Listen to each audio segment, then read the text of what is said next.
there's so many friends that like I have from camp and stuff that I haven't seen in literal ages, but I still feel like I'm friends with them even though they probably don't even know me.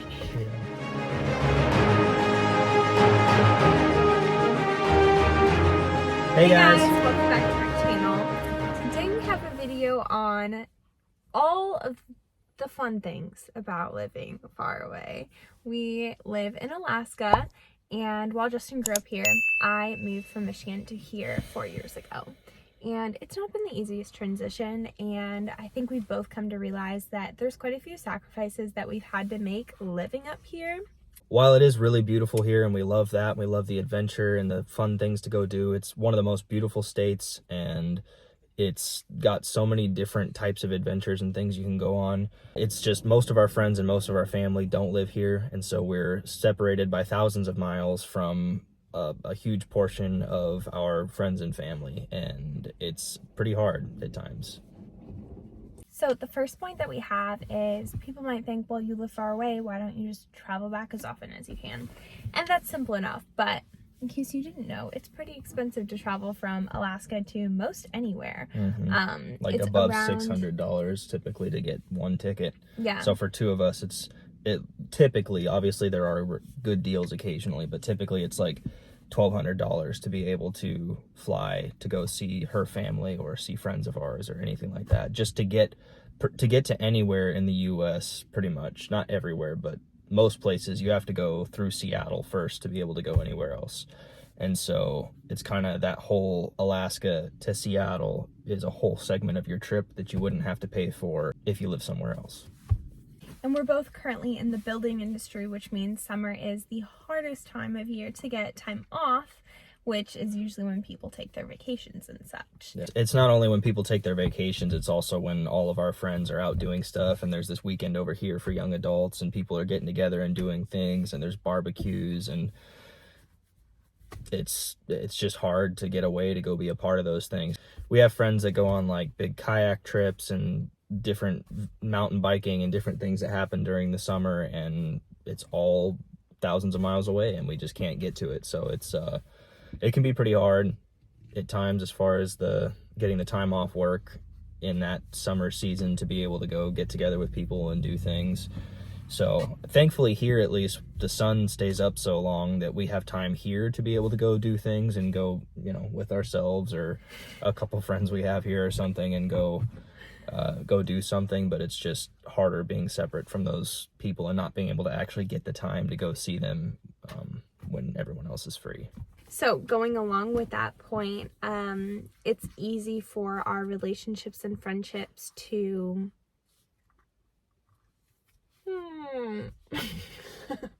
to tank because we're not seeing them often at all. One of my best friends I haven't seen in 3 years, and my other best friend, we only see each other once a year, and just we're not really able to hit every single state when we do visit, so it's difficult to maintain friendships.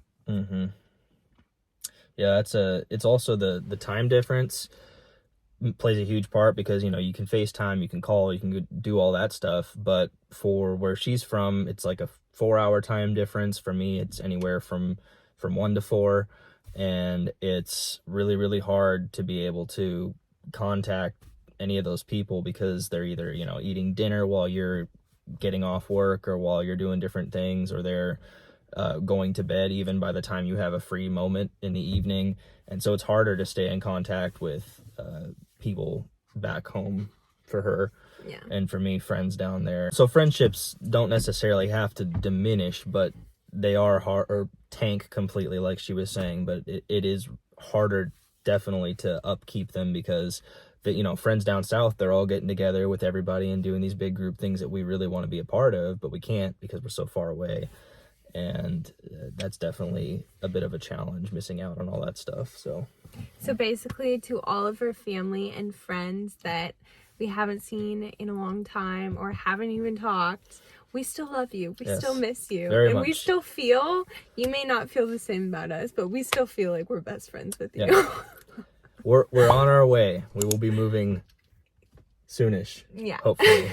So Only like a year Yeah. and a half. Another fun thing about living here is our job opportunities are quite a bit more limited than somewhere else. The three main revenue streams for the state are commercial fishing, oil, and tourism. So there are lots of jobs in those areas, and then a lot of the, everyday people that live here are in some form of construction or trade, at least around this town specifically.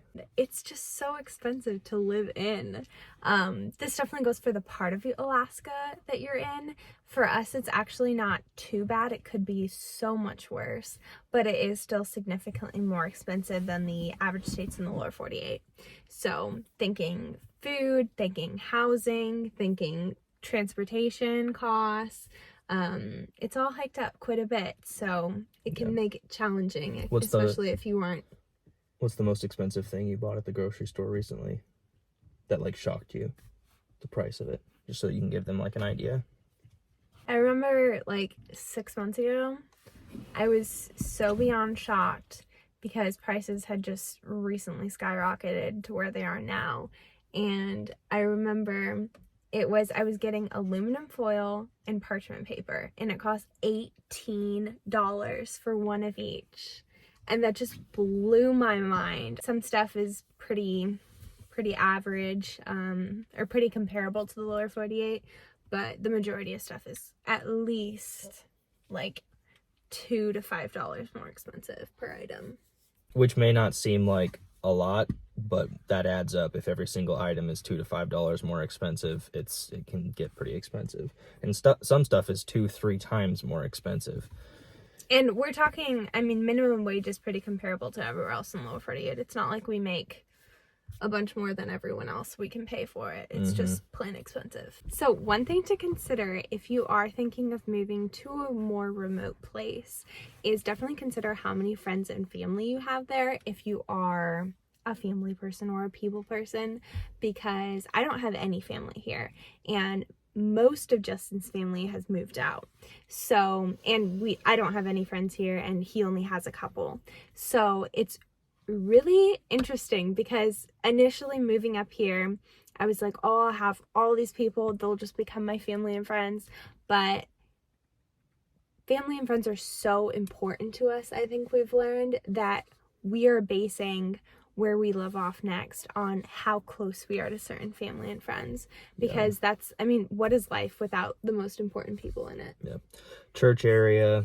And church area is huge. Yeah, having a good church congregation with that kind of support, and then having family and friends nearby that you can go do things with, and that people you really connect with. Just definitely take in consideration the people that you're going to be around and how many of them you know when you're choosing a place to live. Yeah. Also, to all of our friends that we've subtly been dropping hints about, where we're moving, and we hope that you move there as well. You should really take this seriously based upon what we're saying, because we would love to spend time with you and hang out and all that. So move to where we're moving. That'd be wonderful. It's okay. You have a year to plan. You'll be good. Yeah. So our second to last point is the limited resources we have here and that you might have if you're looking forward to moving somewhere remote. So think medical options, shopping options, grocery shopping, transportation options. All of those will get dwindled down into about 1 or 2 choices depending on where you live. So if you have medical issues and they're more on the serious side, you're only going to have one hospital to choose from, depending on where you live. If they have something more serious, you have to drive 3 hours away to be able to go to some of their more professional, better staff of people, bigger hospital, more resources, all that kind of stuff. Here, we do have, we have a hospital and you can get your stuff taken care of. It's not like you can't get things taken care of here. It's totally fine, but you just don't have the immense amount of resources that you do down in the lower 48, more readily available and closer. And as far as shopping options goes for clothes and stuff like that, we do not have any shopping stores here where we live. The closest one is a mall, which is 3 hours away. Yep, no shopping mall anywhere near where we're at.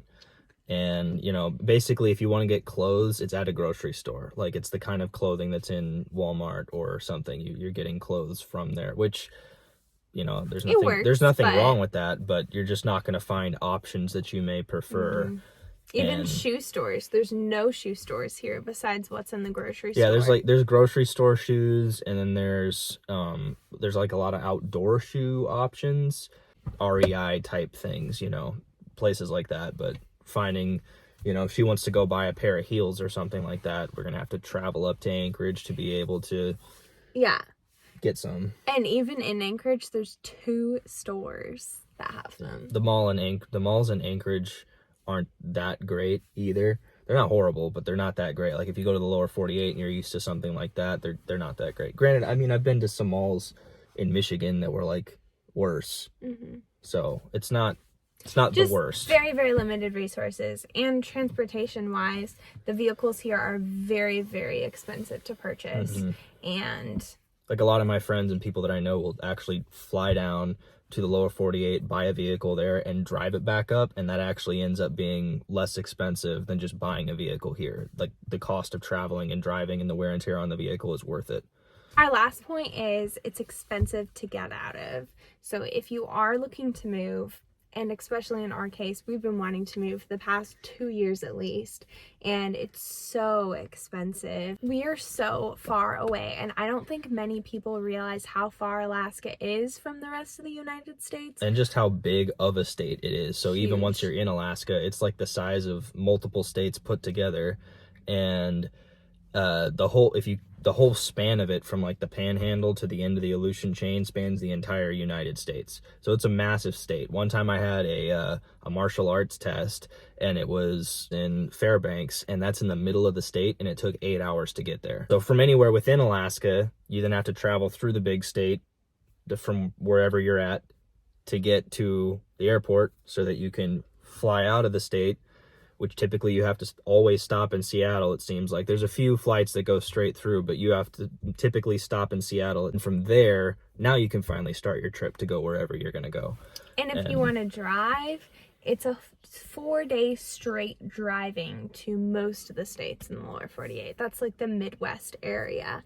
So it generally takes people, if you're going at it super hard, like a week.